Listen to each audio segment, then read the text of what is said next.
Hello friend, કેમ છો બધા? મજામાં? તો ઉમ્મીદ કરું છું બધા મજામાં જ હશે. તો બધાને દિલથી જય મોગલમાં અને હરપલ બધાને ખુશ રાખે મારી મા મોગલ બધાને, એવી હું મોગલમાંને પ્રાર્થના કરું છું.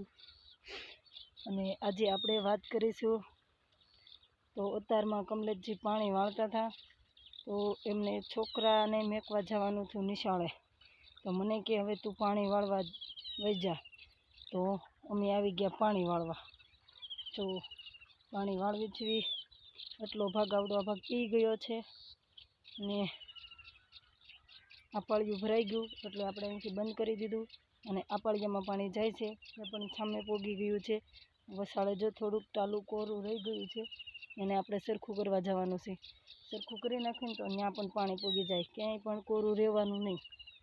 અને એટલો ભાગ બાકી છે, બસ આથી એટલો 1 2 3 4 પાળિયા બાકી છે પાણી વાળવામાં.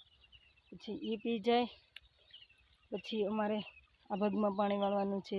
નીચેનો ભાગ છે એમાં પણ અમે ડુંગળી વાવી છે. પછી એ પી જાય પછી પેલી બાજુ એક ભાગ અમારે બાકી છે. કમસે કમ અમે 6.5 વીઘાની ડુંગળી વાવી છે. તો અમારે ડુંગળીમાં કેવું રહે, કેવો ભાવ રહે છે કમેન્ટમાં જણાવજો બધા. અને જો સારો ભાવ આવી જાય તો તમને બધાને દિલથી આભાર. અને આ મારો વિડીયો પસંદ આવે તો લાઈક, શેર અને સબસ્ક્રાઈબ કરવાનું ભૂલતા નહીં. અને શેર તો જરૂર ને જરૂર કરજો, જ્યાંથી મને આગળ તમારા બધાનો સપોર્ટ મળે. તો આવજો. જય મોગલમાં બધાને.